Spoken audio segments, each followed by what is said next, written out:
a affaire à quelqu'un mais vraiment qui a le bras très long et qui s'en cache même plus. Hier, il a menacé Bertrand Charmeroy en direct et ça n'émeut personne. Alors vous le disiez, monsieur Riolo, moi, heureusement qu'il y a encore des voix sages comme monsieur Duhamel sur votre antenne et en France pour justement s'offusquer de ce qui est devenu cette émission.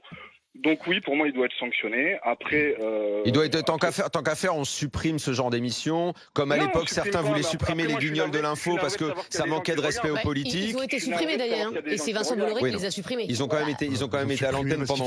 Oui, enfin, quand Vincent Bolloré est arrivé, il les a supprimés. Oui, ça faisait 0 audience, mais à l'heure de gloire des guignols, je signale qu'il y avait plein de gens qui s'offusquaient. Après, c'est devenu à la mode. Avant, dans les années 80, il y avait des émissions où ça parlait politique, bébé de show, et en fait, c'est depuis le début de l'histoire de la télé, il y a des fameuses émissions qui n'entrent pas dans le système de pensée de gens qui se pensent être dans une intelligentsia et qui pensent que tout est complot et que à l'intérieur de ces émissions-là, on protège les amis. Enfin, je vous rassure, Julien, dans des émissions qui ont l'air très très bien élevées, où tout se passe correctement, on retrouve un petit peu le même système. Quotidien qui passe pour l'émission de la maison d'en face, où, soi-disant, on pense bien comme il faut, la façon dont on a traité l'affaire PPDA en le recevant, ça a été également critiqué, oui, Julien. Ça a été critiqué. Donc, ça a été critiqué. Donc, Cyril Hanouna est critiqué, il fait son audience. Vous n'êtes pas content, vous zappez. Quotidien, ça plaît pas à certaines personnes. Il y a la télécommande, vous zappez. Oui, mais attends, Daniel, vous voyez, moi, ce genre de procès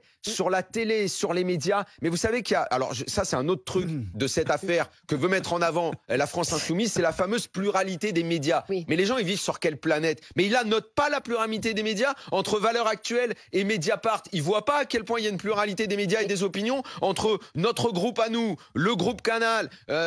Enfin, mais ils notent pas qu'il y a différentes façons de penser entre CNews, BFM, LCI, France Info. Mais c'est pas ça. Et après, quand tu dis la liberté de zapper, je suis désolée. Alors Julien, il a la liberté de zapper. Julien, il a 47 ans.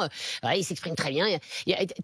Quand t'as des gamins qui sont devant la télé qui assistent à ça, c'est ce que disait Aïssa tout à l'heure. Mais qui surveillent ces gamins s'ils vont sur Twitter.